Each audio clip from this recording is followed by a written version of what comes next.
দুইটি পাপ করলে তাহাজ্জুদ নামাজেও দোয়া কবুল হবে না। ভালো করে মনে রাখবেন, দোয়া হচ্ছে এমন একটা বিষয়, অনেকে আমাদেরকে বলে হুজুর এত দোয়া করি আল্লাহর কাছে কিন্তু কোনো দোয়াই আল্লাহ তাআলার কাছে গ্রান্টেড হয় না, আল্লাহ তাআলা অ্যাকসেপ্ট করেন না, আমার দোয়াগুলো কবুল হচ্ছে না। কারণ কি? আমি বারবার আল্লাহ তাআলার কাছে একটা বিষয় চাচ্ছি, আমি দোয়া করছি, কোনো দোয়া আল্লাহর কাছে কবুল হচ্ছে না। ভালো করে মনে রাখবেন, দুইটি পাপ যদি আপনার ভিতরে থেকে থাকে তাহলে আপনি যদি তাহাজ্জুদেও আল্লাহ তাআলার কাছে চান তাহলে আল্লাহ পাক রব্বুল আলামিন আপনার দোয়া কবুল করবেন না। এই দুইটি পাপ কাজ থেকে আমাদের দূরে সরে থাকতে হবে। বিশেষ করে মনে রাখতে হবে, তাহাজ্জুদের সময় আল্লাহ পাক রব্বুল আলামিন প্রথম আসমানে আসেন। বুখারী শরীফের হাদিস, মুসলিম শরীফের হাদিস, আল্লাহ রাসূল সাল্লাল্লাহু আলাইহি সাল্লাম প্রথম আসমানে এসে বান্দাদেরকে ডাকতে থাকে, আলা আমি মুস্তাগফিরিন ফাস্তাগফিরলা, কে আছো গুনাহ করেছো, আমি আল্লাহর কাছে তওবা করো, আমি আল্লাহ তোমাদের গুনাহ খাতা মাফ করে দিব। কে আছো রিজিকের অভাবে আছো, আমি আল্লাহর কাছে চাও, আমি আল্লাহ তাআলা রিজিকের অভাব দূর করে দিব।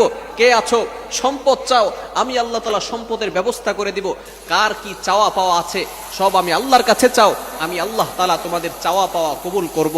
সুতরাং এই সময়টা আল্লাহ তাআলা প্রথম আসমানে এসে বান্দাদেরকে ডাকতে থাকেন। মুয়াজ্জিন প্রতিদিন 5 বার মানুষদেরকে নামাজের জন্য ডাকে। একটা সময় এমন আছে যে সময় আল্লাহ নিজে বান্দাদেরকে ডাকতে থাকেন। এজন্য সব সময় স্মরণ রাখবেন, এই সময়টা দোয়া করলে দোয়া কবুল হয়। কেননা আল্লাহ পাক রব্বুল আলামিন প্রথম আসমানে এসে বান্দাদেরকে ডাকতে থাকে। কিন্তু দুই শ্রেণীর মানুষ যারা দুইটি পাপ কাজ করবে, এই দুইটি পাপ কাজ করার ফলে আল্লাহ পাক রব্বুল আলামিন তাহাজ্জুদের সময় দোয়া করলেও তাদের দোয়া আল্লাহ তাআলা কবুল করবেন না। এক নাম্বার হচ্ছে যারা অন্যের মাল অন্যায়ভাবে আত্মসাৎ করবে, তাদের দোয়া আল্লাহ তাআলা কবুল করবেন না। বর্তমান সময় অনেক মানুষ এমন আছে যারা ক্ষমতার বাহাদুরি দেখিয়ে যারা এমন ভাবে চলাফেরা করে যে তার থেকে বড় আর কেউ নাই। সে মনে করে I am the best person, আমি সবচেয়ে বড় সেরা, এবং এভাবে সে নিজেকে অহংকার করে মানুষের কাছে অন্যায়ভাবে মানুষের মাল আত্মসাৎ করে, মানুষের মনে কষ্ট দেয়। ভালো করে মনে রাখবেন, এটা হচ্ছে হকুল ইবাদ, একটা হচ্ছে হকুল্লাহ। আপনি আল্লাহর হক নষ্ট করেছেন, আল্লাহ তাআলা গফুরুর রহিম, তিনি চাইলে আপনাকে মাফ করে দিতে পারেন।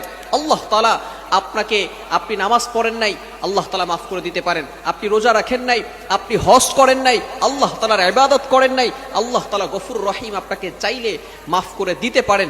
কিন্তু হকুল ইবাদ, যেটা বান্দার হক, এটা আল্লাহ তাআলা ক্ষমা করবেন না যতক্ষণ পর্যন্ত ওই বান্দা আপনাকে ক্ষমা না করবে। এজন্য খবরদার, অন্যায়ভাবে যদি কেউ